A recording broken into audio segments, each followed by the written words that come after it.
l'occasion du 12e Festival international du film du Cambodge, je me suis intéressé au cinéma cambodgien hors circuit commercial. Alors j'ai rencontré une spécialiste, Madame Martine Guyot-Binder, et je lui ai demandé ce qu'il en était de ce cinéma méconnu.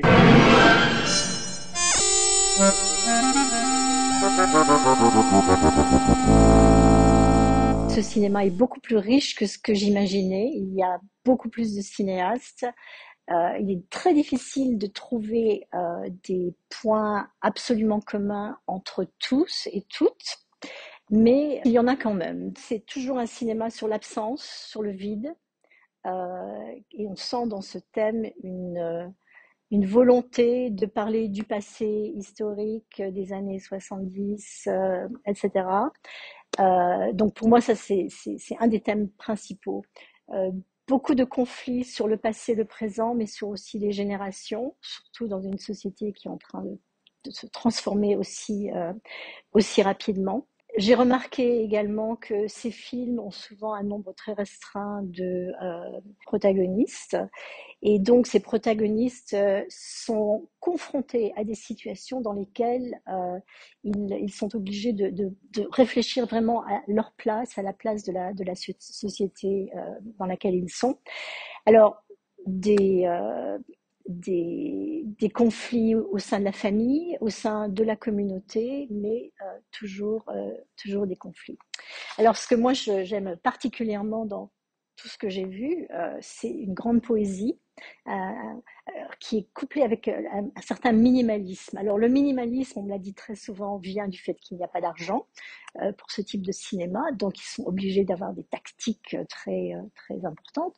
Mais donc un cinéma minimaliste sans grande mise en scène, mais qui dit des choses importantes et un travail de la caméra vraiment remarquable. Alors je pense par exemple au film de Inès Sotia ou de Paul Lee, dans lesquels cette poésie se retrouve vraiment de manière flagrante.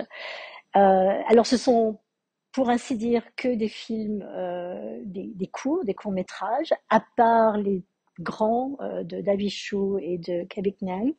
Pour moi, c'est un cinéma professionnel. D'ailleurs, ils reçoivent toujours beaucoup de prix. Donc c'est un cinéma qui est reconnu, c'est bien. Euh, et donc c'est un cinéma d'auteur qui, pour moi, va aller de l'avant. Il n'y a aucun doute.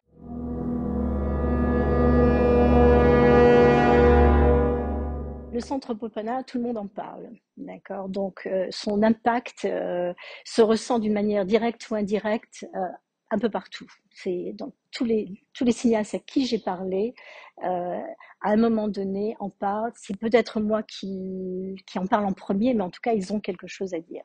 Alors, le centre a été créé pour les archives. Certains les utilisent, d'autres pensent les utiliser, mais en tout cas, ils savent que les archives sont là. Et ça, c'est très important. Pour moi, le deuxième point essentiel, c'est la production, qui n'était pas au départ, mais c'est le département de production qui, selon le directeur actuel, Sophie Hachip, n'est pas une école de cinéma, il le dit, mais pour moi, c'est une école de cinéma puisqu'il n'y en a pas d'autre. Pourquoi? C'est parce que les étudiants, qu'on appelle les trainees ici, les étudiants sont formés à la technique, d'une manière très précise. On leur apprend à faire de la recherche, on leur apprend à parler et à collaborer avec les protagonistes. Et puis des sujets aussi. Le Centre Bopana a mis en valeur des sujets très importants sur l'évolution de la société cambodgienne actuelle. Et tout ce qui se passe dans ce programme, pour moi, se projette dans le cinéma à l'extérieur. C'est-à-dire qu'il y a une grande cohérence entre ce qui se passe à Bopana et ce que font les autres cinéastes. Ça ne veut pas dire qu'ils ont tous été étudiants, là, pas du tout. Au contraire, il n'y en a que quelques-uns. Mais je crois que la présence du centre et le nombre de films qu'ils ont déjà produits a un impact très important. sur le cinéma. Le quatrième point, c'est l'échange, l'échange entre les nouveaux cinéastes et les étudiants, puisque le centre a un programme d'ateliers, des projections. Et je pense que c'est très important pour les cinéastes cambodgiens actuels de parler aux étudiants et que les étudiants rencontrent des cinéastes. Donc il y a un échange.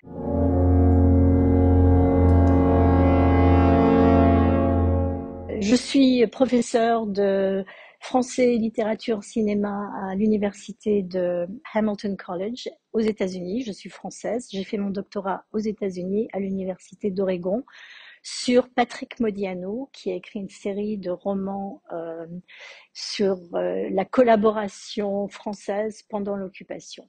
De Modiano, je suis passée à l'étude du documentaire filmique français des années 70 et jusque maintenant.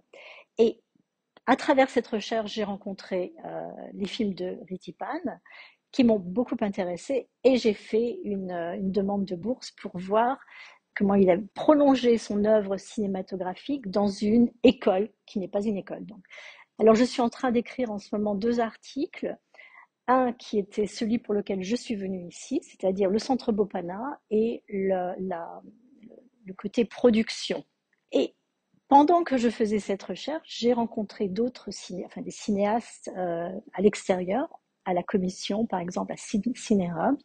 Et donc j'ai en route aussi un article sur les nouveaux cinéastes. Et je vais mettre Ritipan un peu de côté, puisqu'il a le projecteur sur lui partout dans le monde, en tout cas en Europe.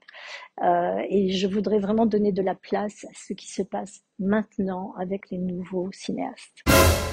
La 12e édition du Festival international du film du Cambodge s'est tenue à Phnom Penh entre le 30 mai et le 4 juin dernier. Il s'agissait de projections, 140 en tout, de films de genre tout à fait divers, en 11 lieux différents à Phnom Penh. Yann, à l'Institut français du Cambodge, maitmai.com.